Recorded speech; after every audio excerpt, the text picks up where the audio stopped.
లో సార్ కూర్చోండి. Thank you. इतना वार्म वेलकम के लिए आप सबका थैंक्स एंड 14,000 प्लस जो लोग आए हैं और लोग नीचे बैठे हुए हैं, मेरे ख्याल से सब लोगों के लिए एक जोरदार ताली होना चाहिए.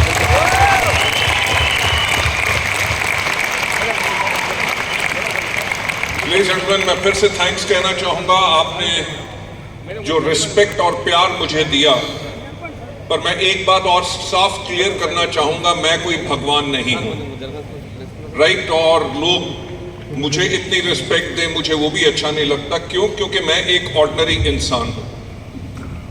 ऑर्डिनरी इंसान इसलिए हूं क्योंकि ऑर्डिनरी लोगों के बारे में सोचता हूं, राइट? मैं आप लोगों को बताना चाहूंगा कि आज के दिन पे मेरा 28 इयर्स का एक्सपीरियंस हो चुका है डायरेक्ट सेलिंग में, राइट? जब 1996 में डायरेक्ट सेलिंग इंडिया में शुरू हुई, तब मैं इस इंडस्ट्री का हिस्सा बना. और वो टाइम था जब डायरेक्ट सेलिंग के बारे में कोई जानता नहीं था, किसी को डायरेक्ट सेलिंग के ऊपर विश्वास नहीं था कि ये इंडस्ट्री अच्छी बनेगी कि नहीं, लोग इसमें फुल टाइम लाखों रुपए की इनकम पा सकेंगे. बिकॉज वहां पे उस टाइम पे ना तो कोई एग्जाम्पल्स थे और ना ही किसी कंपनी ने इतना कुछ किया था.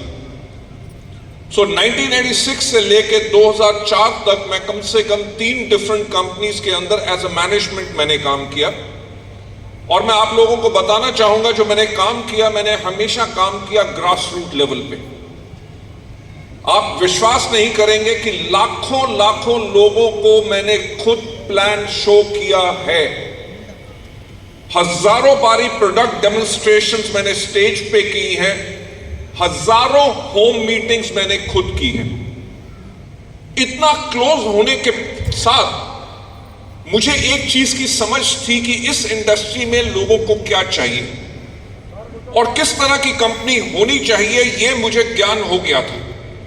पर मैं जब किसी कंपनी के अंदर नौकरी करता था, जॉब करता था, जब कंपनी की मैनेजमेंट को मैं समझाता था कि इस तरह की पॉलिसीज करो जिसके करके डिस्ट्रीब्यूटर ग्रो करें, क्योंकि डिस्ट्रीब्यूटर अगर ग्रो करेंगे, उनको लाखों रुपए की आमदनी आएगी, तभी कंपनी ग्रो करेगी. और हुआ क्या कि 3 कंपनीज में जिनमें मैं पहले काम कर रहा था, उनकी मैनेजमेंट के सोचने का तरीका मुझसे बिल्कुल अलग था. उनकी सोच क्या थी कि हमारी जेब में पैसा जाए, लोगों की जेब में पैसा ना जाए. तो इतनी 3 जॉब चेंज करने के बाद मैंने कहा, कब तक मैं लोगों के ऊपर उंगलियां उठाऊंगा, कहूंगा उसने नहीं करने दिया, उसने नहीं करने दिया. क्यों ना अपने ऊपर उंगली उठाऊं और जो सोचता हूं उस तरह की एक कंपनी बनाऊं. लेडीज एंड जेंटलमैन, वहां से शुरुआत हुई वेस्टीज की. एंड हम लोग बहुत लकी हैं कि आज के दिन पे हमारे देश में डायरेक्ट सेलिंग के रूल्स आ चुके हैं, कानून बन चुके हैं.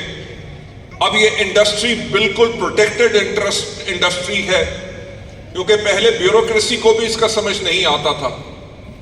एंड आप मानेंगे नहीं कि 2004 में जब हमने वेस्टीज शुरू की, उस टाइम पे डायरेक्ट सेलिंग यानी कि नेटवर्क मार्केटिंग एक गाली बन चुका था.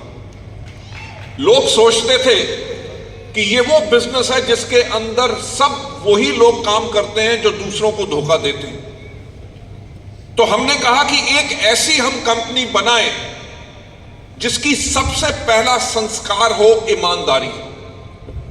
हम लोगों को इतना सफल बनाएं कि लोग इसमें फुल टाइम काम करें और अपने आने वाली नेक्स्ट जनरेशन को भी इसमें डालें.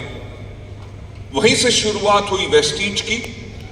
वेस्टीज का marketing plan, product trainings, product की प्राइसिंग, सब कुछ हमने बहुत सोच के की.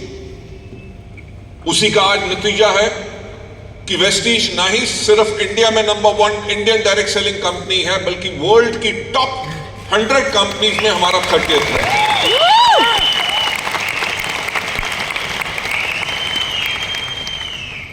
लेडीज एंड जेंटलमैन, ये इतना आसान नहीं था, पर इतना मुश्किल भी नहीं था, क्योंकि हमने इन 20 सालों के अंदर हमेशा एक चीज सोची कि कोई भी कंपनी ने डिसीजन लेना है, कोई पॉलिसी चेंज करनी है या नई पॉलिसी बनानी है, हमारे डिस्ट्रीब्यूटर्स को क्या पसंद आएगा उसके करके हमने उसी पॉलिसी को बनाया, राइट?